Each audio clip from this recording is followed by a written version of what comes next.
Hello students, welcome to my e-learning class. In my previous video, I explained about the total fixed cost and variable cost and total cost. In this video, I am explaining about average cost and marginal cost. Along with this, I am explaining average fixed cost and average variable cost and the relationship between average cost and marginal cost. Okay. ಈ ವಿಡಿಯೋದೊಳಗೆ ಸರಾಸರಿ ವೆಚ್ಚ ಮತ್ತು ಅಂಚಿನ ವೆಚ್ಚಗಳು ಮತ್ತು ಸರಾಸರಿ ವೆಚ್ಚ ಮತ್ತು ಅಂಚಿನ ವೆಚ್ಚಗಳ ನಡುವಿನ ಸಂಬಂಧದ ಬಗ್ಗೆ ಮತ್ತು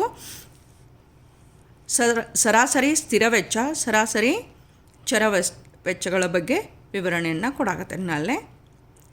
first we are looking at average cost, ಸರಾಸರಿ ವೆಚ್ಚ ಅಂಥೇಳಿ ಹೇಳ್ತೇವೆ. ಎವರೇಜ್ ಕಾಸ್ಟ್ ಸರಾಸರಿ ವೆಚ್ಚ ಅಂಥೇಳಿ ಹೇಳಾಕತ್ತೇವೆ.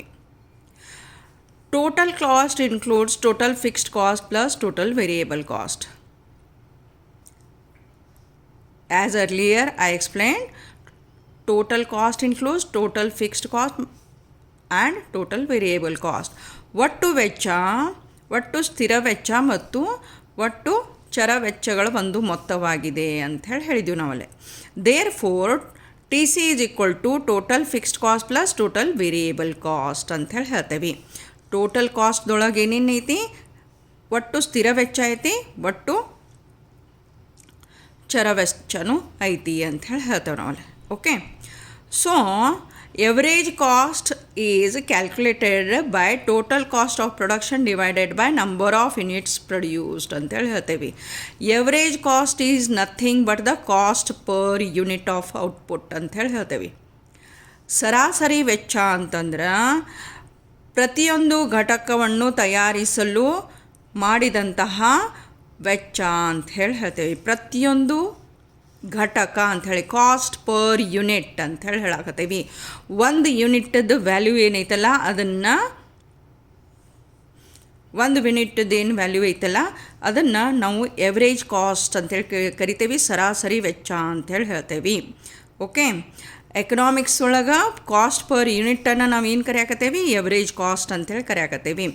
It is calculated by total cost of production divided by number of units produced ಅಂಥೇಳಿ ಹೇಳ್ತೇವೆ. ಒಟ್ಟು ವೆಚ್ಚ ಭಾಗಿಲೆ ಒಟ್ಟು ಘಟಕಗಳು ಮಾಡಿದ್ರೆ ನಮಗೆ ಸರಾಸರಿ ವೆಚ್ಚ ಸಿಗಾಕತ್ತೈತಿ. Okay, if your total cost is 1000, if your total cost is 1000 and number of units produced is 10, then your average cost will be 100. Okay, average cost will be 100. 10 units ಅನ್ನು ನೀವು 10 ಘಟಕಗಳನ್ನು ತಯಾರು ಮಾಡಿರಿ, ನಿಮ್ಮ ವೆಚ್ಚ ಎಷ್ಟೈತಿ, 1000 ರೂಪಾಯಿ ಐತಿ. ಅಂದರೆ ಪ್ರತಿಯೊಂದು ಘಟಕದ ಸರಾಸರಿ ವೆಚ್ಚ ಎಷ್ಟೈತಲ್ಲೇ 100 ಅಂಥೇಳಿ ಹೇಳಾಕತ್ತೇವೆ. ಇದು ಎವರೇಜ್ ಕಾಸ್ಟ್ ಅಂಥೇಳಿ ಹೇಳ್ತೇವೆ. It is nothing but the cost per unit of output ಅಂತ ಹೇಳ್ತೇವೆ. ಪ್ರತಿಯೊಂದು ಘಟಕದ ಬೆಲೆ ಅಂಥೇಳಿ ಹೇಳಾಕತ್ತೇವೆ. Therefore this average cost includes average fixed cost and average variable cost. Total cost, total fixed cost ಮತ್ತು ಟೋಟಲ್ ವೇರಿಯೇಬಲ್ ಕಾಸ್ಟನ್ನು ಇನ್ಕ್ಲೂಡ್ ಮಾಡ್ಕೊಂಡಿರ್ತೈತಿ. ಹಂಗೆ ಎವರೇಜ್ ಕಾಸ್ಟ್ ಸರಾಸರಿ ವೆಚ್ಚನೂ ಏನೈತಿ ಅಂತಂದ್ರೆ ಸರಾಸರಿ ಸ್ಥಿರ ವೆಚ್ಚವ ಮತ್ತು ಸರಾಸರಿ ಚರ ವೆಚ್ಚವನ್ನು ಒಳಗೊಂಡಿರ್ತೈತಿ ಅಂತ ಹೇಳ್ತೇವೆ. Therefore average cost is equal to fixed cost plus variable cost divided by total output ಅಂತ ಹೇಳ್ತೇವೆ ನಾವಲ್ಲಿ. ಓಕೆ, ಅಂದರೆ ಟೋಟಲ್ ಕಾಸ್ಟ್ ಬದಲಾಗಿ ಇಲ್ಲಿ ಏನು ಹೇಳಾಕತ್ತಿದ್ದೀವಿ ನಾವಲ್ಲೇ, fixed cost plus variable cost divided by total output ಅಂತಲೂ ಹೇಳ್ತೇವೆ. ಸರಾಸರಿ ವೆಚ್ಚ ಈಕ್ವಲ್ ಟು ಸ್ಥಿರ ವೆಚ್ಚ ಪ್ಲಸ್ ಚರ ವೆಚ್ಚ ಡಿವೈಡೆಡ್ ಬೈ ಒಟ್ಟು ಘಟಕಗಳು ಅಂಥೇಳಿ ಹೇಳ್ತೇವೆ. Okay, therefore average cost is nothing but the total of average fixed cost plus average variable cost ಅಂಥೇಳಿ ಹೇಳ್ತೇವೆ. Okay, then average fixed cost ಅಂದ್ರೆ ಏನು, ಸರಾಸರಿ ಸ್ಥಿರ ವೆಚ್ಚ ಅಂತಂದ್ರೆ ಸರಾಸರಿ ಸ್ಥಿರ ವೆಚ್ಚ ಅಂದರೆ average fixed cost is equal to total fixed cost divided by quantity ಅಂತ ಹೇಳಿ ಹೇಳ್ತೇವೆ. ಆವಾಗ ಎವ್ರೇಜ್ ಫಿಕ್ಸ್ಡ್ ಕಾಸ್ಟ್ ಬರಾಕತ್ತೈತೆ ನಮಗೆ. ಹಂಗನ ಎವರೇಜ್ ವೇರಿಯೇಬಲ್ ಕಾಸ್ಟ್ ಅಂತಂದ್ರೆ ಎವರೇಜ್ ವೇರಿಯೇಬಲ್ ಕಾಸ್ಟ್ ಸರಾಸರಿ ಚರ ವೆಚ್ಚ equal to total variable cost divided by quantity. ಒಟ್ಟು ಚರ ವೆಚ್ಚ divided by number of units produced ಅಂತ ಹೇಳಿ ಹೇಳ್ತೇವೆ. Okay, average fixed cost, average variable cost. Average fixed ಕಾಸ್ಟನ್ನು ಹೆಂಗೆ ಕ್ಯಾಲ್ಕುಲೇಷನ್ ಮಾಡಿದ್ವಿ ನಾವಲ್ಲೇ? Total fixed cost divided by quantity produced ಅಂತಂದ್ವಿ, ಎವರೇಜ್ ಫಿಕ್ಸ್ಡ್ ಕಾಸ್ಟ್ ಬಂತು. ಎವರೇಜ್ ವೇರಿಯೇಬಲ್ ಕಾಸ್ಟ್ ಅಂತಂದ್ರೆ total variable cost is divided by quantity produced ಅಂತ ಹೇಳಿ ಮಾಡಿದ್ದೀವಿ. Therefore average cost, A C ಅಂದರೆ ಏನೈತಿಲ್ಲೇ? Average cost is equal to fixed cost plus variable cost divided by total output ಅಂತ ಹೇಳಿದ್ವಿ.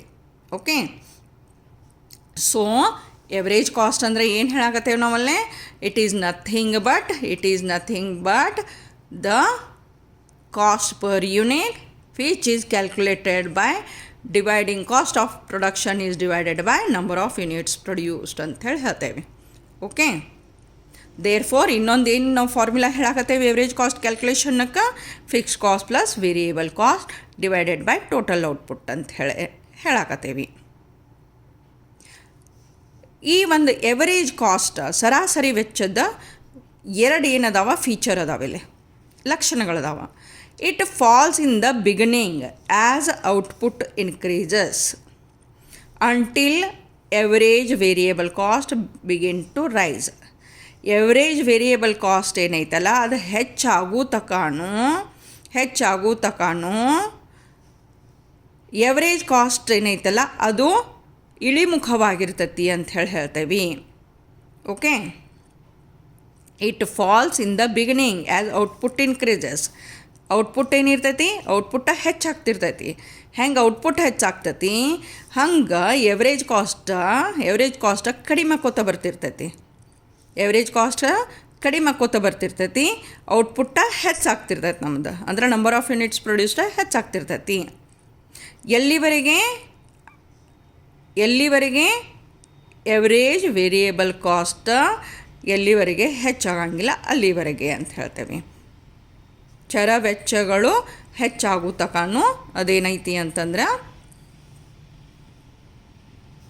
ಇಳಿಮುಖವಾಗಿರ್ತತಿ ಅಂತ ಹೇಳ್ತೇವೆ. ಅದ್ರ ನೆಕ್ಸ್ಟ್ ಇನ್ನೊಂದು ಫೀಚರ್ ಏನೈತಿ ಅಂದ್ರೆ rise in average variable cost is more than a fall in average fixed cost. Average variable cost ಏನೈತಲ್ಲ ಸರಾಸರಿ ಚರ ವೆಚ್ಚ ಏನೈತಿ ಅದು ಸರಾಸರಿ ಸ್ಥಿರ ವೆಚ್ಚಕ್ಕಿಂತನೂ ಹೆಚ್ಚಿರ್ತತಿ. ಅದರ ಏರಿಕೆ ಏನೈತಿ, ಅದರ ಏರಿಕೆ ಸರಾಸರಿ ಚರ ವೆಚ್ಚದ ಏರಿಕೆ ಏನೈತಿ ಅದು ಸರಾಸರಿ ಸ್ಥಿರ ವೆಚ್ಚಕ್ಕಿಂತನೂ ಹೆಚ್ಚಿರತ್ತ. Rise in average variable cost is more than ಎದರ್ಕಿನ್ನ ಹೆಚ್ಚೈತಿ? ಎವರೇಜ್ ಫಿಕ್ಸ್ಡ್ ಕಾಸ್ಟ್ ಅಂತ ಹೇಳ್ತೇವೆ. ಸರಾಸರಿ ಸ್ಥಿರ ವೆಚ್ಚಕ್ಕಿಂತ ಹೆಚ್ಚಿರ್ತತಿ ಅದರ ಒಂದು ಏರಿಕೆಯ ಪ್ರಮಾಣ ಅಂತ ಹೇಳ್ತೇವೆ. ದೇರ್ ಫೋರ್ ಇಲ್ಲಿ ಗ್ರಾಫಿಕಲ್ ರೀಪ್ರೆಸೆಂಟೇಷನ್ ಮಾಡ್ತೇವೆ. OX ಆಕ್ಸೆಸ್ ಘಟಕಗಳನ್ನು ಹೇಳ್ತೈತಿ, ಔಟ್ಪುಟ್ ಅಂತ ಹೇಳ್ತೇವೆ, OY ಕಾಸ್ಟ್ ಅಂತ ಹೇಳಾಕತ್ತೈತಿ. Therefore average cost curve is like a right mark ಕತೆ ಇರ್ತದೆ ಅದಲ್ಲೇ. ಓಕೆ, ಮೊದಲ ಫಾಲ್ ಆಗ್ತತಿ, ಆಮೇಲೆ ಏನಿಕ್ಕತಿ ಅಂತಂದ್ರೆ ರೈಸ್ ಹಾಕೋಂತ ಹೋಗ್ತತಿ. ಹೆಂಗೆ ಔಟ್ಪುಟ್ಟ ಹೆಚ್ಚಾಕೋಂತ ಹೋಗಾಕತ್ತತಿ. ಓಕೆ, ಇದು ಯಾಕೆ ಹೆಚ್ಚಾಕೋತ ಹೋಗ್ತತಿ? Until certain point fixed cost plays very important role. After certain point variable cost ಹೆಚ್ಚಾಕೋತ ಹೋಗ್ತತಿ. ಹೆಂಗೆ ನಂಬರ್ ಆಫ್ ಯೂನಿಟ್ಸ ಹೆಚ್ಚು ಮಾಡ್ತಿರಲ್ಲೇ, ನಂಬರ್ ಆಫ್ ಯೂನಿಟ್ಸ ಎಷ್ಟು ನೀವು ಹೆಚ್ಚು ಪ್ರೊಡಕ್ಷನ್ ಮಾಡಾಕತ್ತೀರಿ ಹಂಗೆ ವೇರಿಯೇಬಲ್ ಕಾಸ್ಟ್ ಹೆಚ್ಚಾಕೋತ ಹೋಗೋದ್ರಿಂದ ಎವರೇಜ್ ಕಾಸ್ಟ್ ಕರ್ವ್ ಏನೈತಿ ಅದು ಏರಿಕೆಯನ್ನು ಕಾಣ್ತತಿ. Okay, it is about average cost, ಸರಾಸರಿ ವೆಚ್ಚದ ಬಗ್ಗೆ ಆಯಿತು. ನೆಕ್ಸ್ಟ್ ಈಸ್ ಮಾರ್ಜಿನಲ್ ಕಾಸ್ಟ್, ಅಂಚಿನ ವೆಚ್ಚ ಅಂಥೇಳಿ ಹೇಳ್ತೇವೆ. Average cost and marginal cost go hand in hand. when you are studying average cost, you have to study marginal cost also. Then only the relationship of average cost and marginal cost ಏನೈತಿ ಅಂತಂದ್ರೆ analyse ಮಾಡೋಕ್ಕಾಗ್ತೈತಿ. And for decision making these both cost plays very important role, and its relationship also plays very important role. Okay, therefore now what is marginal cost? ಅಂಚಿನ ವೆಚ್ಚ ಅಂಥೇಳಿ ಹೇಳ್ತೇವೆ ನಾವು ಅಲ್ಲಿ. ಅಂಚಿನ ವೆಚ್ಚ ಅಂದ್ರೆ ಏನು? marginal cost of production is the addition to the total cost. Total ಕಾಸ್ಟ್ಗೆ ಅಡಿಷನ್ ಅಂತ ಹೇಳಾಕತ್ತೇವೆ ನಾವು ಅಲ್ಲಿ. ಒಟ್ಟು ವೆಚ್ಚಕ್ಕೆ ಹೆಚ್ಚಿನ ಒಂದು ವೆಚ್ಚವನ್ನು ನಾವು ಅಂಚಿನ ವೆಚ್ಚ ಅಂಥೇಳಿ ಹೇಳಾಕತ್ತೇವೆ. ಓಕೆ, ಅದಕ್ಕೇನು ಹೇಳಾಕತ್ತೇವೆ ನಾವು ಮಾರ್ಜಿನಲ್ ಕಾಸ್ಟ್ ಅಂತಂದ್ರೆ ಅಂಚಿನ ವೆಚ್ಚ ಅಂದರೆ ಏನು ಹೇಳಾಕತ್ತೇವೆ? Marginal cost of production is the addition to the total cost. Addition to the total cost of production by producing one more unit. by producing one more unit ಅಂತ ಹೇಳ್ತೇವೆ. ಮತ್ತೊಂದು ಘಟಕವನ್ನು ಉತ್ಪಾದಿಸಿದಾಗ ಅಂತ ಹೇಳಾಕತ್ತೇವೆ. Unit of the commodity. ಮತ್ತೊಂದು ಘಟಕವನ್ನು ಉತ್ಪಾದಿಸಿದಾಗ ಆದಂತಹ ಹೆಚ್ಚಿನ ವೆಚ್ಚವನ್ನು ನಾವು ಅಂಚಿನ ವೆಚ್ಚ ಅಂತ ಹೇಳಿ ಕರಿತೇವೆ. Okay, marginal cost of production is the addition to the total cost of production by producing one more unit of the commodity. ಒಂದು ಹೆಚ್ಚಿನ ಘಟಕವನ್ನು ಉತ್ಪಾದಿಸಲು ತಗುಲಿದಂತಹ ಹೆಚ್ಚಿನ ವೆಚ್ಚವನ್ನು ನಾವು ಅಂಚಿನ ವೆಚ್ಚ ಅಂತ ಹೇಳಿ ಕರಿತೇವೆ. Okay, according to JL Hansen, marginal cost is the addition to the total cost that result from increasing total output by one more unit ಅಂತ ಹೇಳಿ ಹೇಳ್ತಾರೆ. ಹ್ಯಾನ್ಸನ್ ಅವರ ಪ್ರಕಾರ ಒಂದು ಹೆಚ್ಚಿನ ಘಟಕದ ಉತ್ಪಾದನೆಯಲ್ಲಿ ಆದಂತಹ ಹೆಚ್ಚಿನ ವೆಚ್ಚವನ್ನು ಒಟ್ಟು ವೆಚ್ಚಕ್ಕೆ ಸೇರಿಸಲಾಗಿ ಆದಂತಹ ಹೆಚ್ಚಿನ ಮೊತ್ತವನ್ನು ನಾವೇನಂತೇವೆ ಅಂತಂದ್ರೆ ಅಂಚಿನ ವೆಚ್ಚ ಅಂತ ಹೇಳಾಕತ್ತೇವೆ. ಓಕೆ, ಅಂಚಿನ ವೆಚ್ಚ ಅಂತ ಹೇಳಾಕತ್ತೇವೆ. So the addition made to the total cost by producing one additional unit of output ಅಂತ ಹೇಳಾಕತ್ತೇವೆ. ಈಗ ಅಗಳಿದನೇ ಎಕ್ಸಾಂಪಲ್ ತೊಗೊಳಕತ್ತೇನೆ ನಾ. ಈಗ ನಂಬರ್ ಆಫ್ ಯೂನಿಟ್ಸ್ ಪ್ರೊಡ್ಯೂಸ್ಡ್ ಎಷ್ಟೈತಿ ಅಂತಂದ್ರೆ 10 ಐತಲ್ಲಿ. ಓಕೆ, ಟೋಟಲ್ ಕಾಸ್ಟ್ ಎಷ್ಟೈತಿ ಅಂತಂದ್ರೆ 1000 ಐತಿ. ಓಕೆ, 1000 ಐತಿ. ಸೊ ನಮ್ದು ಎವರೇಜ್ ಕಾಸ್ಟ್ ಎಷ್ಟಿತ್ತು? 100 ಇತ್ತಲ್ಲ. ಎವರೇಜ್ ಕಾಸ್ಟ್ ಎಷ್ಟಿತ್ತು? 100 ಇತ್ತು. ಈಗೇನೈತಿ, ಇದೇನು ಟೋಟಲ್ ಕಾಸ್ಟ್ ಐತಲ್ಲ, ಇದು ಟೋಟಲ್ ಕಾಸ್ಟ್ ಅದು 900 ಇರ್ತೈತಿ. ಯಾವಾಗ ನಂಬರ್ ಆಫ್ ಯೂನಿಟ್ಸ್ 9 ಇರ್ತಾವ. Okay, number of units produce ಮಾಡಿದ್ದು 9 ಇರ್ತಾವ. ಹಂಗಾದ್ರೆ ಈಗ ಸದ್ಯ ಏನೈತಿ ಅಂತಂದ್ರೆ ಒಂದು ಘಟಕಕ್ಕೆ ತಗಲಿದಂತಹ ವೆಚ್ಚದ ನಿಮ್ಗೆ ಮೊತ್ತ ಎಷ್ಟು ಡಿಫ್ರೆನ್ಸ್ ಐತಿ ಗೊತ್ತಾಗ್ಬಿಡ್ತೈತಿ. ಟೋಟಲ್ ಕಾಸ್ಟ್ ಅವಾಗ ಎಷ್ಟಿತ್ತು? 1000 ಇತ್ತು. ಈಗ ಎಷ್ಟೈತಿ? 900 ಐತಿ. ಈಗ ಎಷ್ಟೈತಿ? 900 ಐತಿ. ಇದು 900 ಎದಕ್ಕೈತಿ? 9 ಯೂನಿಟ್ಸ್ ಮಾಡಿದಾಗ. ಈ 1000 ಎಷ್ಟೈತಿ? 10 ಮಾಡಿದಾಗ. ಹಂಗಾದ್ರೆ 10 - 9 ಎಷ್ಟಾಯ್ತು? 10 - 9 ಎಷ್ಟಾಯ್ತು? 1 ಆತ. 1000 - 900 ಎಷ್ಟಾಯ್ತು? 100 ಆಯ್ತು. This addition to the total cost ಅದು ಏನಾಯ್ತು ಅಂತಂದ್ರೆ ಮಾರ್ಜಿನಲ್ ಕಾಸ್ಟ್ ಅಂತ ಹೇಳ್ತೇವೆ. ಅದನ್ನು ನಾವು ಮಾರ್ಜಿನಲ್ ಕಾಸ್ಟ್ ಅಂತ ಹೇಳ್ತೇವೆ. ಹೆಚ್ಚಿನ ಘಟಕ ಈಗ ಆ್ಯಡ್ ಮಾಡಿದ್ದೀವಿ. 9 ಇದ್ದದಕ್ಕೆ +1 ಮಾಡಿದಾಗ 10 ಆಕತಿ. ಓಕೆ, 10 ಆಕತಿ. ಇದೇನು 10th ಯೂನಿಟ್ ನೀವು ಪ್ರೊಡಕ್ಷನ್ ಮಾಡಾಕತ್ತಿದ್ರಿ. ಇದೇನು 10th ಯೂನಿಟ್ ಪ್ರೊಡಕ್ಷನ್ ಮಾಡಾಕತ್ತಿದ್ರಿ. ಅದಕ್ಕೆ ತಗಲಿದಂತಹ ವೆಚ್ಚ ಎಷ್ಟೈತಿ? 100 ಐತಿ. ಆವಾಗ 900 + 100 ಎಷ್ಟಾಯ್ತು? 1000 ಆಗತ್ತಾ? ಹೌದಾ? ಟೋಟಲ್ ಕಾಸ್ಟ್ ಆವಾಗ 1000 ಆಗತ್ತೆ ನಿಮ್ಮದು. ಅಂದರೆ ಹೆಚ್ಚಿನ ಘಟಕ ಉತ್ಪಾದನೆ ಮಾಡಿಲ್ಲದಂತಹ ಹೆಚ್ಚಿನ ವೆಚ್ಚವನ್ನು ನಾವೇನು ಹೇಳಾಕತ್ತೇವೆ ಇಲ್ಲೇ? ಅಂಚಿನ ವೆಚ್ಚ ಅಂತ ಹೇಳಾಕತ್ತೇವೆ. ಓಕೆ, ಸೊ ಗ್ರಾಫಿಕಲ್ ರೀಪ್ರೆಸೆಂಟೇಷನ್ ಮಾಡ್ತಿರ್ಬೇಕಾದ್ರೆ ಮಾರ್ಜಿನಲ್ ಕಾಸ್ಟ್ ಕರ್ವ್ ಏನೈತಿ ಅಂತಂದ್ರೆ ಮೊದಲ ಸ್ಟೀಪ್ಲಿ ಡೌನ್ವರ್ಡ್ ಡೈರೆಕ್ಷನ್ ಐತಿ. ಆಮೇಲೆ ಹೆಚ್ಚಾಕೊಂತ ಹೋಗ್ತೈತಿ. It is in U shape ಅಂತ ಹೇಳ್ತೇವೆ. ಯು ಶೇಪ್ದೊಳಗೆ ಮಾರ್ಜಿನಲ್ ಕಾಸ್ಟ್ ಕರ್ವ್ ಐತಲ್ಲೇ. ಓಕೆ, marginal cost is the addition to the total cost of producing n units. ಅನ್ನು ನಾವು ನಂಬರ್ ಆಫ್ ಯೂನಿಟ್ಸಿಗೆ ರಿಪ್ರೆಸೆಂಟೇಷನ್ ತೊಗೊಳ್ತೇವೆ ಇನ್ಸ್ಟೆಡ್ ಆಫ್ n-1 ಯೂನಿಟ್ಸ್ ಅಂತ ಹೇಳ್ತೇವೆ. ಮಾರ್ಜಿನಲ್ ಕಾಸ್ಟ್ ಅಂದರೆ ಏನು? ಮಾರ್ಜಿನಲ್ ಕಾಸ್ಟ್ ಅಂದರೆ ಏನೈತಿಲ್ಲೇ? Addition to the total cost, ಒಟ್ಟು ವೆಚ್ಚಕ್ಕೆ ಒಂದು ಸೇರಿಸಿದಂತಹ ಮೊತ್ತ ಅಂತ ಹೇಳ್ತೇವೆ. By producing n units. n ಅಂತಂದರೆ ಎಷ್ಟು ನೀವು ಯೂನಿಟ್ಸನ್ನು ಹೆಚ್ಚಿನವನ್ನು ಘಟಕವನ್ನು ಏನು ಉತ್ಪಾದಿಸಿರಲ್ಲ ಅದು. ಇನ್ಸ್ಟೆಡ್ ಆಫ್ n-1 ಅಂತ ಹೇಳ್ತೇವೆ. n-1 ಅಂತಂದ್ರೆ ಏನು? ಆಗಲೇ ನಮ್ದು ಏನಿತ್ತಲ್ಲ 10-1 ಮಾಡಿದಾಗ 9 ಏನು ಬಂದಿತ್ತಲ್ಲ ಅದನ್ನು ಹೇಳಾಕತ್ತೇವೆ ನಾವಿಲ್ಲೇ. Where n is any given number. n ಅಂದರೆ ಏನೈತಿಲ್ಲೇ? ಎಷ್ಟು ನೀವು ಸಂಖ್ಯೆ ಕೊಟ್ಟಿರ್ತೀರಿ ಅಷ್ಟು ಅಂತ ಹೇಳಾಕತ್ತಾರಲ್ಲೇ. ಎಷ್ಟು ಇದನ್ನು ಕೊಟ್ಟಿರ್ತೀರಿ, ಸಂಖ್ಯೆ ಘಟಕಗಳನ್ನು ಕೊಟ್ಟಿರ್ತೀರಿ ಅದು ಅಂಥೇಳಿ ಹೇಳಾಕತ್ತಾರ. Therefore to calculate marginal ಕಾಸ್ಟನ್ನು ಕ್ಯಾಲ್ಕುಲೇಷನಕ್ಕೆ total cost of n units minus total cost of n-1 ಅಂಥೇಳಿ ಹೇಳ್ತೇವೆ ನಾವಲ್ಲೇ. Okay, total cost of n minus total cost of n-1 ಅಂತ ಹೇಳ್ತೇವೆ. That mean total cost of 10 units minus total cost of 9 units ಅಂತ ಹೇಳಿದಂಗೆ ಆಗ್ತದಲ್ಲೇ. Okay, ಈಗ ತಿಳಿತು ನಿಮಗೆ. Total cost of 10 units minus total cost of 9 units ಅಂತೇಳಿ ಹೇಳ್ತೇವೆ ನಾವು ಅಲ್ಲಿ. ಅದು ಮಾರ್ಜಿನಲ್ ಕಾಸ್ಟ್ ಇರ್ತೈತಿ, ಸರಾಸರಿ ವೆಚ್ಚ ಇರ್ತೈತಿ. ಓಕೆ, ಅದನ್ನು ಏನೈತಿ ಅಂತಂದ್ರೆ ಸರಾಸರಿ ವೆಚ್ಚವನ್ನು ಕ್ಯಾಲ್ಕುಲೇಷನ್ ಮಾಡೋಕೆ ಇನ್ನೂ ಒಂದು ಫಾರ್ಮುಲಾ ಐತಿ. That is delta means change in total cost divided by change in quantity ಅಂತ ಹೇಳ್ತೇವೆ. Okay, change in total cost divided by change in quantity ಅಂತ ಹೇಳ್ತೇವೆ. Then you will get marginal cost. That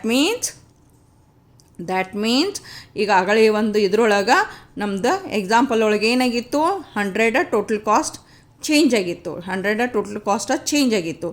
divided by number of units ಎಷ್ಟು change ಆಗಿತ್ತು? 1. Therefore marginal cost ಎಷ್ಟಾಗಿತ್ತು? 100 ಅಂತ ಹೇಳ್ತೇವೆ ನಾವಲ್ಲೇ. So ಈಗ ಚಾರ್ಟ್ ಒಳಗೆ ಇದನ್ನು ಮಾರ್ಜಿನಲ್ ಕಾಸ್ಟನ್ನು ಹೆಂಗೆ ಕ್ಯಾಲ್ಕುಲೇಷನ್ ಮಾಡ್ತೀವಿ ಮತ್ತು ಎವರೇಜ್ ಕಾಸ್ಟನ್ನು ಹೆಂಗೆ ಕ್ಯಾಲ್ಕುಲೇಷನ್ ಮಾಡ್ತೀವಿ ನೋಡ್ತೇವೆ ಅಂತಲೇ. ಈ ಒಂದು ಚಾರ್ಟ್ ಒಳಗೆ ನಾವು with the help of the total cost, ಈ ಒಂದು ಟೋಟಲ್ ಕಾಸ್ಟ್ ಮೇಲೆ ಡಿಪೆಂಡೆಂಟ್ ಇದ್ಕೊಂಡನ್ನು ಮಾರ್ಜಿನಲ್ ಕಾಸ್ಟ್ ಮತ್ತು ಎವರೇಜ್ ಕಾಸ್ಟನ್ನು ಹೆಂಗೆ ಕ್ಯಾಲ್ಕುಲೇಷನ್ ಮಾಡಿರ್ತೀವಿ ಅದನ್ನು ನೋಡ್ತೇವೆ.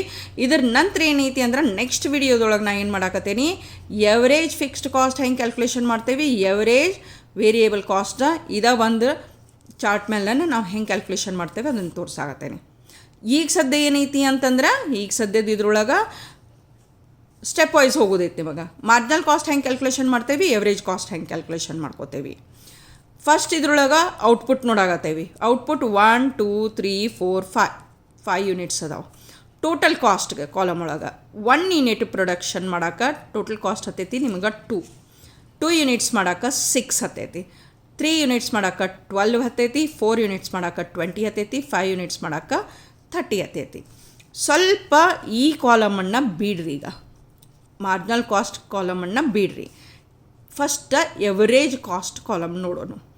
ಎವರೇಜ್ ಕಾಸ್ಟನ್ನು ಏನಂತ ಹೇಳಿದ್ದೀವಿ ನಾವಲ್ಲೇ, it is nothing but total cost divided by output ಅಂಥೇಳಿ ಹೇಳೇವೆ ನಾವಲ್ಲಿ. ಎ ಸಿ ಅಂದರೆ ಏನು ಹೇಳಿದ್ದೀವಿ ನಾವಲ್ಲೇ, total cost divided by output ಅಂತ ಹೇಳಾಗತ್ತೇವೆ. ಸೊ ಫಸ್ಟ್ ಯೂನಿಟಿಗೆ ಟೋಟಲ್ ಕಾಸ್ಟ್ ಎಷ್ಟೈತಿ, 2 ರೂಪಾಯಿ ಐತಿ, divided by 1 unit. So average cost is 2. ಈ ಕಾಲಮ್ ಒಟ್ಟು ನೋಡಾಕತ್ತಿಲ್ಲ, ಇದು ಕಾಲಮ್ ಅಷ್ಟು ನೋಡಾಕತ್ತೇವೆ ನಾವಲ್ಲಿ. ಟೋಟಲ್ ಕಾಸ್ಟ್ ಎಷ್ಟೈತಿ ಈಗ ಸೆಕೆಂಡ್ ಯೂನಿಟಿಗೆ 6 ಐತಿ. ಸೊ ನಂಬರ್ ಆಫ್ ಯೂನಿಟ್ಸ್ ಎಷ್ಟು ಅದಾವ, 2 ಅದಾವ. 6 ಡಿವೈಡೆಡ್ ಬೈ 2 ಎವರೇಜ್ ಕಾಸ್ಟ್ ಎಷ್ಟು ಆಗ್ತದಲ್ಲೇ, 3 ಆಗ್ತದಲ್ಲೇ. ಓಕೆ, ನೆಕ್ಸ್ಟ್ ಟೋಟಲ್ ಕಾಸ್ಟ್ 12 ಐತಿ. ಟೋಟಲ್ ಕಾಸ್ಟ್ 12 ಐತಿ. ನಂಬರ್ ಆಫ್ ಯೂನಿಟ್ಸ್ ಎಷ್ಟು ಅದಾವ, 3 ಐತಿ. 12 ಡಿವೈಡೆಡ್ ಬೈ 3 ಮಾಡಿದ್ರೆ ಎವರೇಜ್ ಕಾಸ್ಟ್ ಎಷ್ಟು ಬಂತು, 4 ಬಂತಲ್ಲೇ. ಓಕೆ, ನೆಕ್ಸ್ಟ್ ದ ಫೋರ್ತ್ ಯೂನಿಟಿಗೆ ಟೋಟಲ್ ಕಾಸ್ಟ್ ಐತಿ 20 ಡಿವೈಡೆಡ್ ಬೈ 4 ಮಾಡಿದ್ರಿ ಅಂತಂದ್ರೆ ಎವರೇಜ್ ಕಾಸ್ಟ್ ಎಷ್ಟು ಬಂತು, 5 ಬಂತಲ್ಲೇ. ಟೋಟಲ್ ಕಾಸ್ಟ್ 30 ಐತಿ ಫಿಫ್ತ್ ಯೂನಿಟಿಗೆ. So total cost 30 divided by number of units ಎಷ್ಟು ಅದಾವ, 5 ಅದಾವ. ಎವರೇಜ್ ಕಾಸ್ಟ್ ಬಂತಲ್ಲೇ 6. ಎವರೇಜ್ ಕಾಸ್ಟ್ ಕ್ಯಾಲ್ಕುಲೇಷನ್ಗೆ ಏನು ಮಾಡಿದ್ರಿ, total cost is divided by output ಮಾಡಿದ್ರಿ. ಓಕೆ, ಎವರೇಜ್ ಕಾಸ್ಟ್ ಕ್ಯಾಲ್ಕುಲೇಷನ್ನ ಹಂಗೆ ಹೋಗ್ತದೆ. ನೆಕ್ಸ್ಟ್ ಮಾರ್ಜಿನಲ್ ಕಾಸ್ಟ್ ಹೆಂಗೆ ಕ್ಯಾಲ್ಕುಲೇಷನ್ ಮಾಡ್ತೀರಿ. ಮಾರ್ಜಿನಲ್ ಕಾಸ್ಟ್ ಅಂದರೆ ಏನು ಹೇಳಕತ್ತೀರಿ ನೀವಲ್ಲೇ, 1 ಯೂನಿಟ್ ಪ್ರೊಡಕ್ಷನ್ ಮಾಡೋಕ್ಕೆ, 1 ಅಡಿಷ್ನಲ್ ಯೂನಿಟ್ ಪ್ರೊಡಕ್ಷನ್ ಮಾಡೋಕ್ಕೆ ಮಾಡಿದಂಥ ಟೋಟಲ್ ಕಾಸ್ಟಿಗೆ ಆದಂತಹ ಅಡಿಷ್ನಲ್ ಕಾಸ್ಟ್ ಅಂತ ಹೇಳ್ತೀರಿ. ಅಡಿಷ್ನಲ್ ಕಾಸ್ಟ್ ಅಂಥೇಳಿ ಹೇಳ್ತೀರಿ ನೀವಲ್ಲಿ. ಓಕೆ, ಅಡಿಷ್ನಲ್ ಕಾಸ್ಟ್ ಅಂತ ಹೇಳಕತ್ತೀರಿ. ಈಗ ಫಸ್ಟ್ದಿದ್ರೊಳಗೆ ಈಗ ಮೊದಲಿಗೆ 0 ಯೂನಿಟ್ಸ್ ಇದ್ದು ನಿಮ್ದು ಮಾರ್ಜಿನಲ್ ಕಾಸ್ಟ್, ಟೋಟಲ್ ಕಾಸ್ಟ್ ಎಷ್ಟು ಇರ್ತೈತಿ, 0ನ ಇರ್ತೈತಿ. ಮಾರ್ಜಿನಲ್ ಕಾಸ್ಟ್ನು ನಿಲ್ಲನ ಇರ್ತೈತೆ ಅದಲ್ಲೇ. ಆಮೇಲೆ 1 ಯೂನಿಟನ್ನು ನೀವು ಪ್ರೊಡಕ್ಷನ್ ಮಾಡಿದ್ರಿ, ಟೋಟಲ್ ಕಾಸ್ಟ್ ಎಷ್ಟು ಆಗ್ತದಲ್ಲೇ, 2 ಆಗ್ತದಲ್ಲೇ. ಓಕೆ, 2 ಆತ. ಅದಕ್ಕೆ ಮಾರ್ಜಿನಲ್ ಕಾಸ್ಟ್ ಏನೈತಿ, ನಿಲ್ ಬಂದುಬಿಡ್ತೈತಿ. ಯಾಕಂದರೆ ಏನೂ ಎಡಿಷನ್ ಆಗಿಲ್ಲ, ನಿಮಗಲ್ಲೇ ಏನೂ ಎಡಿಷನ್ ಆಗಿಲ್ಲ ಟೋಟಲ್ ಕಾಸ್ಟಿಗೆ. ಅದಕ್ಕೆ ಇಲ್ಲಿ ಮಾರ್ಜಿನಲ್ ಕಾಸ್ಟ್ ಏನೈತಿ, ನಿಲ್ ಬರತ್ತ. ನೆಕ್ಸ್ಟ್ ಒಂದಿಂದ ಸೆಕೆಂಡ್ ಯೂನಿಟನ್ನು ನೀವು ಕ್ಯಾಲ್ಕುಲೇಷನ್ ಮಾಡಿದ್ರಿ. ನಂಬರ್ ಆಫ್ ಯೂನಿಟ್ಸ್ ಎಷ್ಟು, ಅದು 1 ಆಗೈತೆ ಅಲ್ಲಿ. Addition to the total cost ಎಷ್ಟಾಗೈತಿ, 2ದಿಂದ 6 ಆಗೈತಿ. ಸೊ ಏನು ಮಾಡ್ತೀರಿ ಈಗ ನೀವು, 6 - 2 ಮಾಡ್ತೀರಿ. 6 - 2 ಮಾಡ್ತೀರಿ. ಆ 6 - 2 ಮಾಡಿದಾಗ ಏನು ಡಿಫ್ರೆನ್ಸ್ ಆಗೈತಲ್ಲ ಕಾಸ್ಟ್ ಒಳಗೆ, ಎಡಿಷನ್ ಆಗೈತಲ್ಲ ಕಾಸ್ಟ್ ಒಳಗೆ, ದಟ್ ಈಸ್ 4 ರೂಪಿ. ಅದು ಮಾರ್ಜಿನಲ್ ಕಾಸ್ಟ್ ಆಕತಿ. ಓಕೆ, ಮಾರ್ಜಿನಲ್ ಕಾಸ್ಟ್ ಆಕತಿ. ಯಾಕಂದ್ರೆ 1 ಯೂನಿಟ್ ಮಾಡಿದಾಗ 2 ಆಗಿತ್ತು ನಿಮ್ದು. 2 ಯೂನಿಟ್ಸನ್ನು ಪ್ರೊಡ್ಯೂಸ್ ಮಾಡಿದಾಗ ಹೆಚ್ಚಿನ ಒಂದು ವೆಚ್ಚ ಎಷ್ಟಾಗೈತಿ, 6 ಒಳಗೆ 2 ತೆಗೆದ್ರೆ 4 ಏನಾಗೈತಲ್ಲ ಅದಾಗೈತೆ. ಅದು ಮಾರ್ಜಿನಲ್ ಕಾಸ್ಟ್, ಸರಾಸರಿ ಅಂಚಿನ ವೆಚ್ಚ ಅಂತ ಹೇಳ್ತೇವೆ. ಇದು ಅಂಚಿನ ವೆಚ್ಚ ಅಂತ ಹೇಳ್ತೇವೆ. ಈಗ ನೆಕ್ಸ್ಟ್ 2ದಿಂದ 3ಗೆ ಎಷ್ಟು ಯೂನಿಟ್ಸನ್ನು ತಯಾರು ಮಾಡಿದ್ರಿ ನೀವು, ಮತ್ತು 1. ಓಕೆ, 2ದಿಂದ 3ಗೆ ಎಷ್ಟು ಯೂನಿಟ್ಸನ್ನು ಪ್ರೊಡಕ್ಷನ್ ಮಾಡಿದ್ರಿ, 1. ಸೊ ಅಡಿಷ್ನಲ್ ಕಾಸ್ಟ್ ಎಷ್ಟಾತೀಗ, 6ದಿಂದ 12 ಆತಲ್ಲೇ. ಅಡಿಷ್ನಲ್ ಕಾಸ್ಟ್ ಎಷ್ಟಾಯ್ತು, 6ದಿಂದ 12 ಆಯಿತು. ದೇರ್ ಫೋರ್ 12 - 6 ಎಷ್ಟಾಗ್ತದಲ್ಲೇ, 6 ರೂಪಾಯಿ ಆತ. ಎಷ್ಟಾಯ್ತು, 6 ರೂಪಾಯಿ ಆಯ್ತು. ಓಕೆ, ಮಾರ್ಜಿನಲ್ ಕಾಸ್ಟ್ ಎಷ್ಟಾಗ್ತದಲ್ಲೇ, 6 ರೂಪಾಯಿ ಆಯ್ತು. ನೆಕ್ಸ್ಟ್ 3ದಿಂದ 4ಗೆ ಯೂನಿಟ್ಸ್ ಎಷ್ಟಾಯ್ತು, 1 ಯೂನಿಟ್. ಅಡಿಷ್ನಲ್ ಯೂನಿಟ್ ಅಂತ ಹೇಳಕತ್ತೇವಲ್ಲ ನಾವಲ್ಲೇ, ಅಡಿಷ್ನಲ್ ಯೂನಿಟ್ ಪ್ರತಿಯೊಂದು ಘಟಕ, ಹೆಚ್ಚಿನ ಘಟಕವನ್ನು ಉತ್ಪಾದಿಸಿದಾಗ ತಗಲಿದಂಥ ವೆಚ್ಚ ಅಂತ ಹೇಳಕತ್ತೇವೆ. 3ರಿಂದ 4 ಅಂದರೆ 1 ಘಟಕ ಹೆಚ್ಚು ಮಾಡಿದ್ರಿ. ಆಮೇಲೆ 1 ಘಟಕ ಹೆಚ್ಚು ಮಾಡಿದಾಗ ಟೋಟಲ್ ಕಾಸ್ಟ್ ಒಳಗೆ ಏನು ಡಿಫ್ರೆನ್ಸ್ ಆತ, 12ದಿಂದ 20 ಆತ. 12ದಿಂದ 20 ಆತ. ಎಷ್ಟಾಯ್ತು, 12ದಿಂದ 20 ಆತ. ಸೊ 20 - 12 ಎಷ್ಟಾಯ್ತು, 8 ಆಗ್ತದಲ್ಲೇ. ಅಡಿಷನ್ ಹಾಕ್ಕೊತ ಹೋಗೈತಿ. ಈ ಡಿಫ್ರೆನ್ಸಸ್ ಇಲ್ಲಿ ಆ್ಯಡ್ ಮಾಡ್ಕೊತ ಹೋಗಿ ನಿಮಗೆ ಟೋಟಲ್ ಕಾಸ್ಟ್ ಬರ್ಕೊತ ಹೋಗ್ಬಿಡ್ತೈತದಲ್ಲೇ. ಓಕೆ, ಈ ಡಿಫ್ರೆನ್ಸ ಹೆಂಗೈತಿ ಅಂದ್ರೆ 2ದೊಳಗೆ 4 ಆ್ಯಡ್ ಮಾಡಿದ್ರಿ 6 ಬಂತು. 6 ಒಳಗೆ 6 ಆ್ಯಡ್ ಮಾಡಿರಿ 12 ಬಂತು. 12 ಒಳಗೆ 8 ಆ್ಯಡ್ ಮಾಡಿರಿ 20 ಬಂತು. ಹಿಂಗೆ ಮಾಡಾಕತ್ತೇವಿ. ಈಗೇನೈತಿ, ಇದರಿಂದ ಇದ್ರೊಳಗೆ ಮೈನಸ್ ಮಾಡ್ಕೊತ ಹೋದ್ವಿ ಅಂದ್ರೆ ಮಾರ್ಜಿನಲ್ ಕಾಸ್ಟ್ ಮಾಡ್ಕೊತ ಬರ್ತೈತಿ. 4th ಯೂನಿಟ್ದಿಂದ 5th ಯೂನಿಟಿಗೆ 1 ಯೂನಿಟ್ ಅಡಿಷನ್ ಆತ. ಸೊ ಕಾಸ್ಟ್ ಒಳಗೆ ಎಷ್ಟು ಡಿಫ್ರೆನ್ಸ್ ಆಗೈತಿ, 10 ಆಗೈತಿ. 30 ಒಳಗೆ 20 ಆಯ್ತು ಅಂತಂದ್ರೆ, 30 ಒಳಗೆ 20 ಆಯ್ತು ಅಂತಂದರೆ ಎಷ್ಟಾಯ್ತು, 10 ಮಾರ್ಜಿನಲ್ ಕಾಸ್ಟ್ ಬಂತು. So like that we are going to calculate the marginal cost. But marginal cost analysis ಮಾಡ್ತಿರ್ಬೇಕಾದ್ರೆ we should keep in mind these 3 points. ಈ 3 ಪಾಯಿಂಟ್ಸನ್ನು ನಾವು ಲಕ್ಷದೊಳಗೆ ಇಟ್ಕೋಬೇಕು. First one, marginal cost is due to the changes in the variable cost. Marginal cost ಒಳಗೆ ಏನಾರು variation ಆಗೈತಿ, changes ಆಗೈತಿ ಅಂದರೆ it is because of the variable cost ಅಂತ ಹೇಳ್ತಾರೆ. ಚರ ವೆಚ್ಚಗಳಲ್ಲಿ ಬದಲಾವಣೆಯಾದರೆ ಅಂಚಿನ ವೆಚ್ಚದಲ್ಲಿ ಬದಲಾವಣೆ ಆಗ್ತತಿ ಅಂತ ಹೇಳ್ತಾರೆ. ವೇರಿಯೇಬಲ್ ಕಾಸ್ಟ್ ಚೇಂಜ್ ಆಯ್ತು, ಮಾರ್ಜಿನಲ್ ಕಾಸ್ಟ್ ಚೇಂಜ್ ಆಗ್ತತಿ ಅಂತ ಹೇಳಕತ್ತಾರ. And is therefore independent of the fixed cost. Therefore ಏನೈತಿ, ಮಾರ್ಜಿನಲ್ ಕಾಸ್ಟ್ ಅಂಚಿನ ವೆಚ್ಚ ಏನೈತಿ, ಸ್ಥಿರ ವೆಚ್ಚದಿಂದ ಸ್ವತಂತ್ರವಾದಂತಹ ಚಲಕ ಐತಿ ಅಂತ ಹೇಳ್ತೇವೆ. ಇಟ್ ಈಸ್ ಇಂಡಿಪೆಂಡೆಂಟ್ ಅಂತ ಹೇಳ್ತೇವೆ. ಓಕೆ, ಎರಡನೇ point, the shape of the marginal cost curve is determined by the law of variable proportion, that is behaviour of the variable factors. ಏನು ಚಲಕಗಳದಾವಲ್ಲ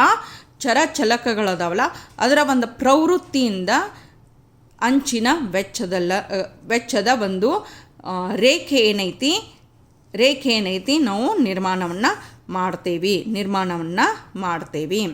ಓಕೆ, ಹಂಗನ ಲಾ ಆಫ್ ವೇರಿಯೇಬಲ್ ಪ್ರಪೋರ್ಷನ್ನ ಇದಕ್ಕೆ apply ಆಗ್ತತಿ ಅಂತ ಹೇಳಿ ಹೇಳ್ತೇವೆ. Because of that curve is in U shape ಅಂತ ಹೇಳಿ ಹೇಳ್ತೇವೆ.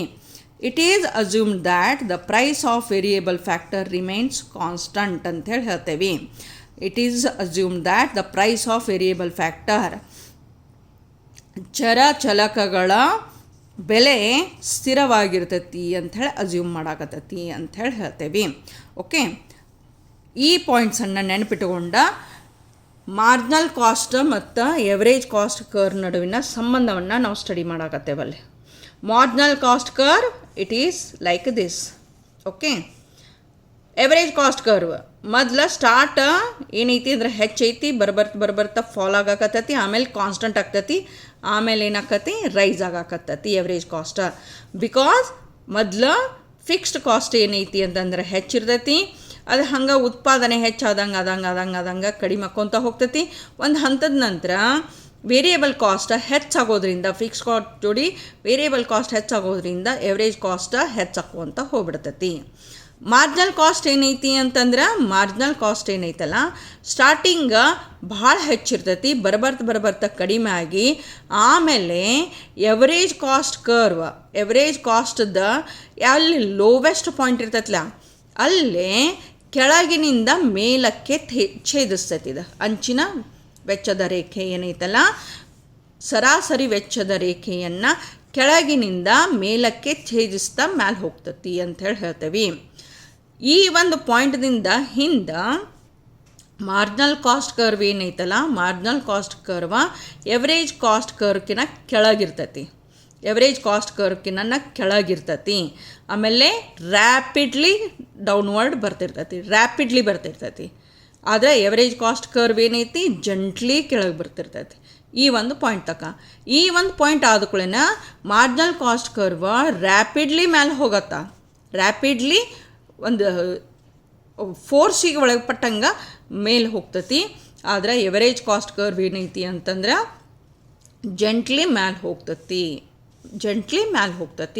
ಇದು ಒಂದು ರಿಲೇಷನ್ಶಿಪ್ ಐತಲ್ಲೇ ಮಾರ್ಜಿನಲ್ ಕಾಸ್ಟ್ ಕರ್ವ್ ಮತ್ತು ಎವರೇಜ್ ಕಾಸ್ಟ್ ಕರ್ವ್ ಒಳಗೆ. Okay, therefore marginal cost curve passes through the lowest point of the average cost curve ಅಂಥೇಳಿ ಹೇಳ್ತೇವೆ ನಾವಲ್ಲಿ. So it is about average cost curve and marginal cost curve. In my next video I will explain about how to prepare or how to calculate variable cost, fixed cost, marginal cost and average cost in only one table. Please stay tuned. Please like, share and subscribe my channel for further updates.